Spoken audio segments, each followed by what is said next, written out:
Bonjour, heureux de vous retrouver à nouveau aujourd'hui. Voilà, j'espère que vous avez passé un très bon week-end, un culte aussi qui vous a renouvelé, ressourcé et qui a servi à glorifier le Seigneur. Voilà, en tout cas que Dieu vous bénisse aujourd'hui et pour toute cette semaine. Alors j'aimerais lire avec vous Genèse 30, versets 1 à 6.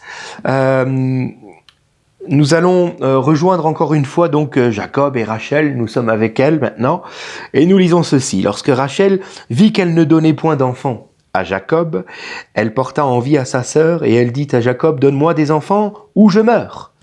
La colère de Jacob s'enflamma contre Rachel et il dit, suis-je à la place de Dieu qui t'empêche d'être féconde?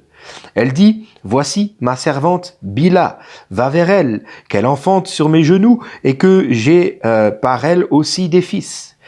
Et elle lui donna pour femme Bila, sa servante, et Jacob alla vers elle. Bila devint enceinte et enfanta un fils à Jacob. Rachel dit alors, Dieu m'a rendu justice, il a entendu ma voix et il m'a donné un fils, c'est pourquoi on l'appela du nom de Dan. Amen. Alors, donne-moi un fils ou je vais mourir. C'est ce que dit Rachel à Jacob. C'est le cri déchirant d'une femme stérile. Si tel est votre cas, mesdames, j'aimerais vous dire que Dieu entend vos prières. Bonne nouvelle, Rachel aura aussi un fils directement, non pas au travers de sa servante, mais directement. Et de la même manière, j'aimerais vous dire que le Seigneur entend vos prières et compte bien vous bénir. Alors revenons avec Rachel. Léa avait déjà 4 fils de Jacob, Ruben, Siméon, Lévi et Juda. Et Rachel, finalement, voyait donc Jacob jouer avec ses 4 fils de Léa tous les jours. De plus, sachez qu'en Orient, la position, l'honneur et la valeur d'une femme est déterminée par le nombre d'enfants qu'elle peut donner à son mari. Si moi et mon épouse vivions en Orient, oui, ma femme, Véronique, tu serais honorée là-bas. Parce que elle m'a donné 6 beaux enfants. C'est les plus beaux de tous. N'allez pas me contredire. Bon.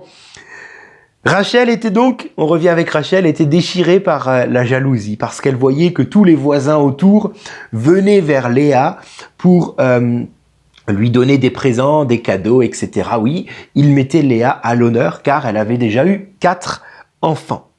Maintenant, j'aimerais utiliser ce cri de Rachel, « Donne-moi des fils, sinon je vais mourir », pour parler du cri de l'Église. Le cri de l'Église. Alors pourquoi l'Église est-elle sur terre? Posons-nous la question. J'aime à dire, puisque Dieu est amour, puisque Dieu nous aime, puisque Dieu nous veut avec lui, comment se fait-il? En plus, il est tout puissant pour nous attirer jusqu'à lui, alors comment se fait-il que nous sommes sur terre? Eh bien, c'est parce que Dieu veut son Église sur terre, car elle a une mission, c'est de gagner les âmes. De gagner les âmes au Seigneur, car Dieu veut que tous soient sauvés. Le cri de l'Église devrait donc être celui-ci, donne-moi des âmes, sinon je vais mourir. Oui, les bébés sont précieux, mais les âmes le sont tout autant. Est-ce que vous connaissez John Hyde? John Hyde est un missionnaire du XXe siècle qui travaillait en Inde. Et il est surnommé le prieur. Alors, il priait un jour le Seigneur en disant justement « Donne-moi des âmes ou je meurs ». Il a fait cette prière-là à Dieu. Et ensuite, son ministère a connu une explosion au niveau du salut des âmes.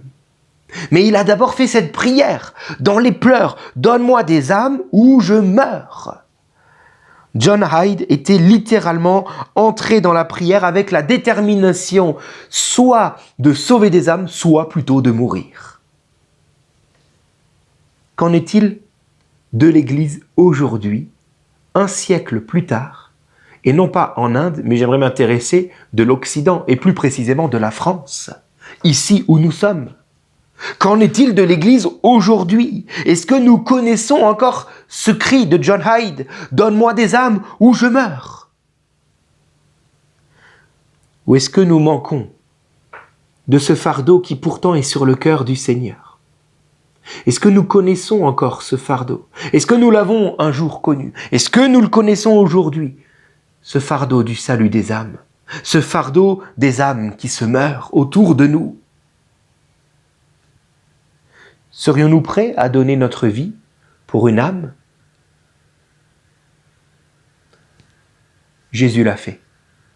John Hyde était prêt à le faire. Tant d'autres, aujourd'hui encore de par le monde, sont prêts à le faire. La question est celle-ci: qu'en est-il de moi? Pas de l'autre, mais de moi. Est-ce que les entrailles de l'Église du XXIe siècle sont devenues stériles, à l'image de Rachel? Alors ne cherchons pas trop loin pour trouver une âme à sauver. Ne rentrons pas dans un temps de prière pour dire « Seigneur, montre-moi, montre-moi ». Il suffit que tu passes le pas de ta porte, de la porte de ta maison, et tu verras. Que ce soit ton voisin, que ce soit tes collègues, là où le Seigneur te place, il y a certainement une âme qui se meurt. Alors l'angoisse de Rachel était si grande qu'elle va proposer à Jacob de se tourner vers sa servante Bila afin qu'elle puisse, elle, Rachel, avoir un fils au travers de sa servante, tout comme, rappelez-vous, Sarah avait proposé à Abraham de le faire, auprès donc de sa servante, Agar. Alors si on oublie maintenant le côté charnel de cette suggestion, de cette proposition, et que nous essayons de rester dans notre métaphore du salut des âmes, j'aimerais vous dire que si vous avez du mal à témoigner autour de vous, car oui, nous ne sommes pas tous évangélistes, c'est vrai. Nous n'avons pas tous la même facilité devant les gens, certes. Cependant, si tel est le cas, si nous avons plus de mal que d'autres, alors nous sommes appelés à devenir une mère ou un père, entendez-le, de substitution, comme ce fut le cas pour Bila. Rachel, dans cette métaphore, a bien fait. Oui, alors dans ce cas-là, si nous avons du mal à parler, nous pouvons prier. Prier pour toutes les âmes qui aujourd'hui vont entendre pour la première fois ou non l'Évangile. Toutes ces âmes qui n'ont pas encore accepté le Seigneur. Nous pouvons rentrer dans un temps d'intercession aussi pour ceux qui témoignent. Moi, je n'ose peut-être pas le faire comme je devrais, et quand je le fais, c'est peut-être pas vraiment comme ça que ça devrait être fait. Alors je vais surtout prier pour ceux qui prient, pour ceux qui parlent, qui témoignent. Je peux donc devenir une mère, un père de substitution en priant pour ceux qui témoignent, en priant pour les âmes qui sont perdues, mais aussi en envoyant d'autres frères et sœurs en Christ vers des âmes que Dieu me montre. Mon frère, voilà, Dieu m'a montré telle âme, mais moi, je le sens pas. Voilà, on va dire ça comme ça. Est-ce que tu pourrais y aller? Moi, je prierai. Voyez, mais ne restons pas là sans rien faire.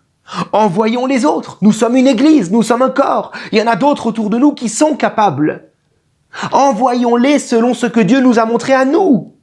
Peut-être que d'autres prient pour avoir des âmes. Dieu ne leur montre pas. Mais nous, Dieu nous a montré, mais on n'ose pas. Alors, unissons-nous. Et puis aussi, être père ou mère de substitution sera aussi de donner de notre argent, de donner de notre matériel pour l'église, afin que l'Église puisse continuer son œuvre librement. Vous comprenez que nous pouvons devenir facilement, finalement, utiles au salut des âmes, même si nous n'osons pas témoigner. Alors oui, certains me diront, mais nous avons reçu le Saint-Esprit qui fait de nous des témoins. C'est vrai, bien sûr, mais nous ne sommes pas tous évangélistes. Alors que chacun fasse comme Dieu lui donne. Et ce sera toujours avec le Saint-Esprit qu'il fera, même si c'est en devenant mère ou père de substitution. Mais faisons comme Dieu nous donne. La question que j'aimerais nous laisser sur le cœur, la question que Dieu nous pose aujourd'hui est celle-ci. Existe-t-il encore dans ta vie, ne regarde pas les autres autour, mais dans ta vie, ce cri qui dit à Dieu, donne-moi des âmes ou je meurs? Ou alors vis-tu ta vie en oubliant la raison pour laquelle Dieu te laisse sur terre? Puissions-nous ne pas être stériles. Puissions-nous enfanter des âmes au Seigneur. On prie ensemble. Merci pour ta parole d'aujourd'hui. Aujourd'hui, tu nous rappelles que, oui, nous avons un ministère, mais nous avons aussi une mission. Et notre mission n'a rien à voir avec notre service, avec notre ministère. Non. Les uns servent de telle manière, les autres d'une autre manière. Mais nous avons tous la même mission. Celle de gagner des âmes au Seigneur. D'une manière ou d'une autre. Aujourd'hui, tu nous montres comment. Et tu nous rappelles que tu nous appelles à nous engager. Je prie donc que le fardeau des âmes qui se meurent revienne tout à nouveau sur nos cœurs, afin que nous allions avec hâte accomplir la mission que tu nous proposes. Seigneur, donne-nous ton fardeau pour ces âmes qui sont mortes et qui courent vers l'enfer. Montre-nous quelle est leur destinée éternelle, même si aujourd'hui ces gens rient, s'amusent, jouissent même peut-être de la vie. Seigneur, leur fin est terrible. Donne-nous ton fardeau pour eux. Seigneur, garde-nous d'être égocentriques dans notre foi. Merci Seigneur. Amen. Que Dieu vous bénisse et à demain.